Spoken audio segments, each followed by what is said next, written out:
I used to look at my life from a different vantage point.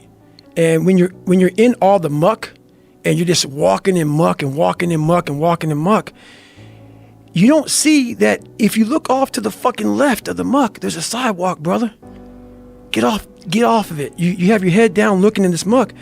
Once I saw the sidewalk, got the sidewalk, I got a little break. And I got a different vantage point.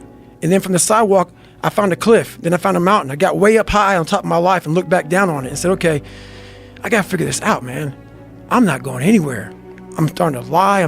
So when you have a messed up foundation, I started lying about everything. I wanted people to like me.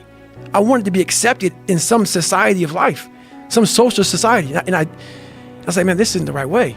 I'm messed up here. I'm messed up here. I'm messed up everywhere.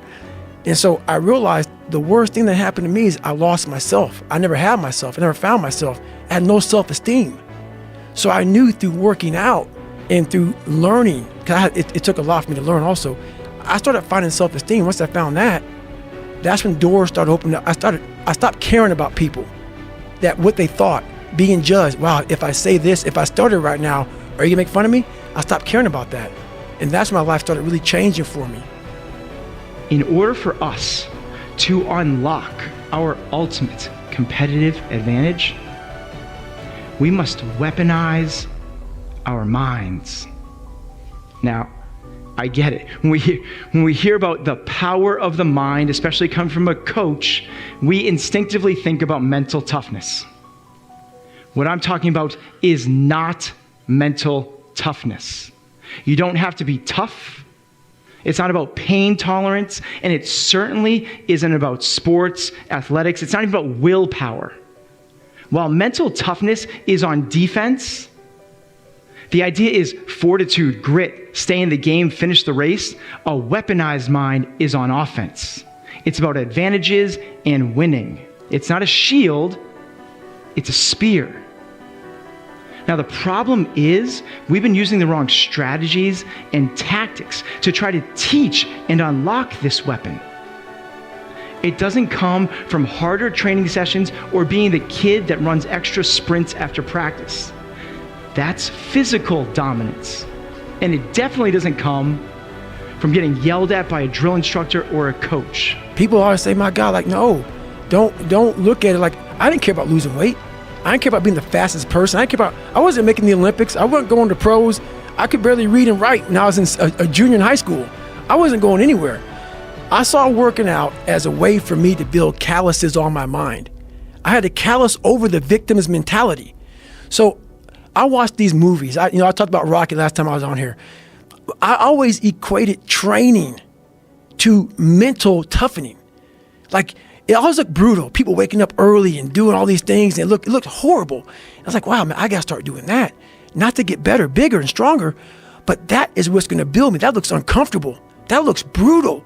And getting up early, I don't want to do that. So I made this long list of things that I don't want to do. And through that, I found myself. I started, I'm like, you guys aren't doing this shit in high school. You guys aren't getting up at 5 o'clock in the morning, running over here in this golf course. So I started seeing myself very differently than the average human being. I was like, hang on a second. I have something they don't have. And that's when I started to develop these things through working out.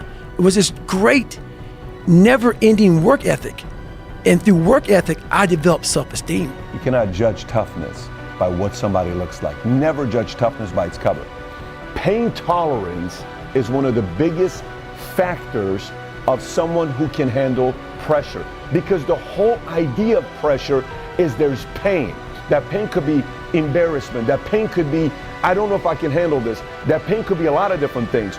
You know, Ralph Waldo Emerson once said, the difference between a hero and an average person is that the hero goes 5 minutes longer, meaning the hero can handle the pain 5 minutes longer than the other person. When my wife had the baby, she said, when the pain hit me, and I was like, there's no way I can feel, it's like a train. She tells me the story. I don't know what it means.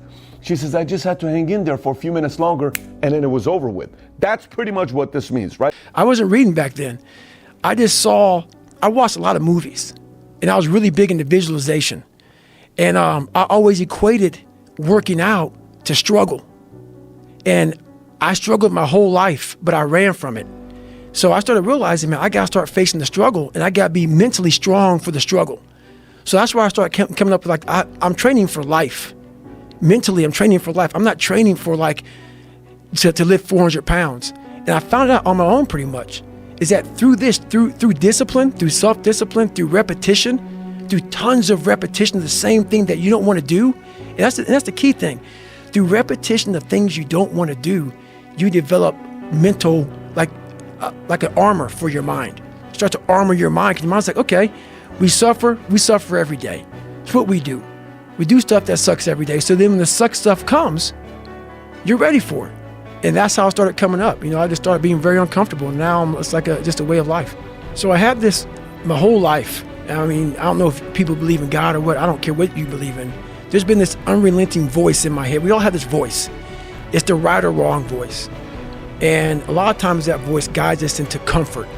And my voice guided me into comfort a lot. But I have this other voice I heard my whole life saying, hey, motherfucker, what are you doing? Nah, man, we got to go over here.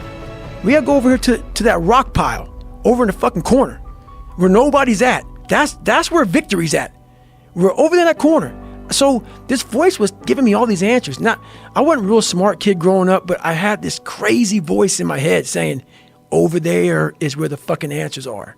And I didn't want to listen to it because over there was pain. Over there was me looking in the mirror. Over there was me being accountable for all these things I went through my life. Even though people put them on me, it's now mine to own. And I didn't want to go over there by myself, but I had to. And this voice was guiding me there. It's God, whatever you want to call it. But that's what it was in me. The next time you're going to say you're going to do something, do it. The next time you're going to say you're going to do something, do it. The next time you're in a pressure type situation where it sucks and you have the ability to lose and be embarrassed, tolerate the pain a little longer. Go a little longer. The next time you're in a moment that you don't really like being in and it's embarrassing, go a little longer. Go a little longer.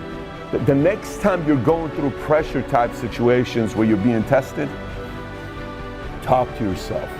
Actually talk to yourself and say, hey, didn't Ralph Waldo Emerson say the difference between a hero and an average person is that you go 5 minutes longer? I'm gonna go 5 minutes longer.